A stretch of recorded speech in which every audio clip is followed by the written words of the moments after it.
Hey guys, let's talk vintage watches. A really hot trend nowadays where you're going to find many vintage watches, especially ones that are highly sought out, are even more expensive, 30, 40, 50 years old than their modern counterparts. I have here the original Seiko diver, the 62MAS, in rather pristine condition here, and its 55th anniversary counterpart, the SLA037, one of the most premium modern interpretations of the 62MAS.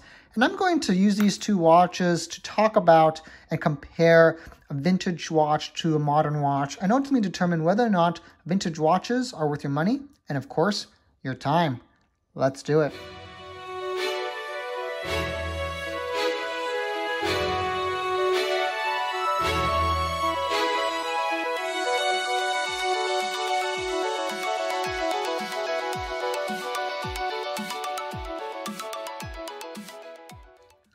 So let's start off with the granddad here, the 62MAS. This is a 55-year-old watch that in the secondhand market at this condition would probably set you back a couple of grand, well above most modern Seiko timepieces and even Seiko limited editions which commemorate this specific model.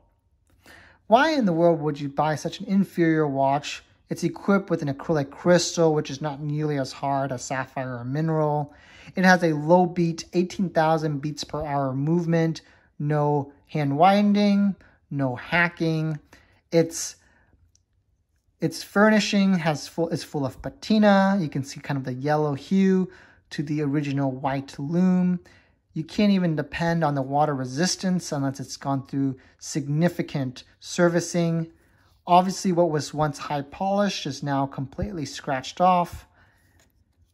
Why in the world would anyone ever get a vintage watch?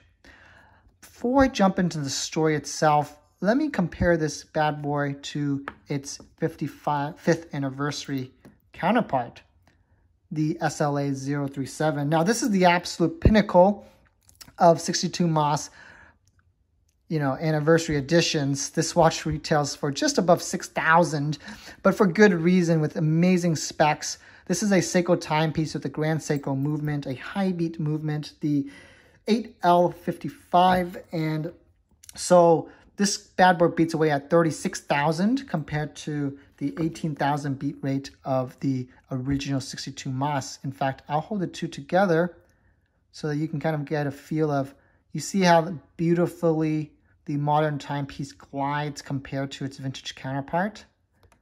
Just superior. It's equipped with a sapphire crystal, Zaratsu polishing, which is absolutely beautiful. Yes, there are smudges. The polish is so high that it's easy to smudge. One of the disadvantages, in my opinion, of a Zaratsu polished watch.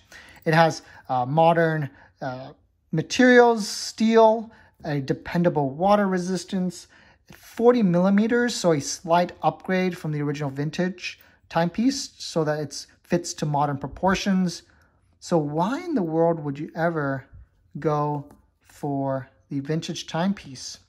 Especially given that many modern interpretation of the 62MAS goes for well below $2,000-$3,000.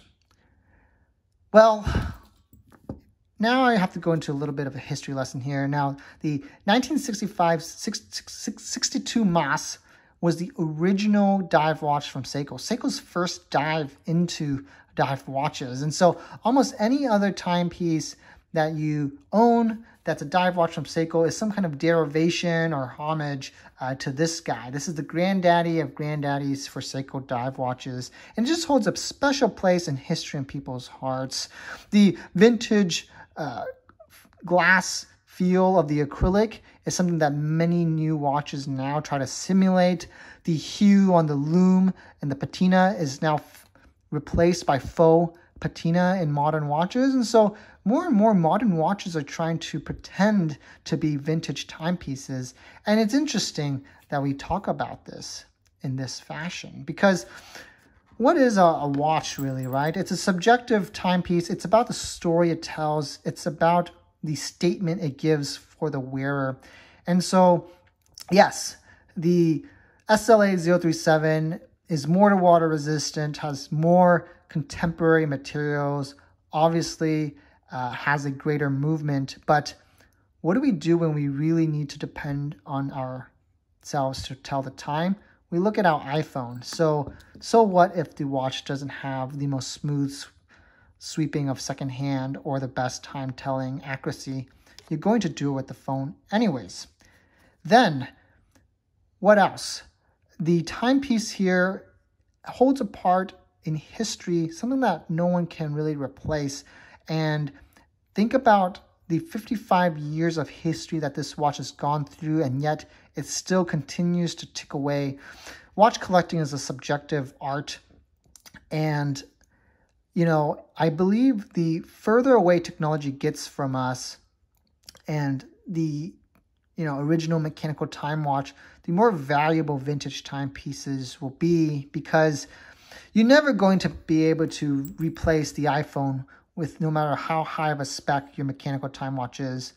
But the iPhone also will never replace the story, the messaging, the place in history that mechanical watchmaking provides. And vintage timepieces represent exactly just that. And so, it's a subjective call here. I certainly see the point. One should always consider, what exactly you're looking for. But for those out there that are thinking about getting into the vintage collecting hobby, certainly something to consider. Don't just think about the technical specs and, the extra scuffs, because the reason we wear timepieces is to tell a story. And what better story to tell than one that has already gone through so much?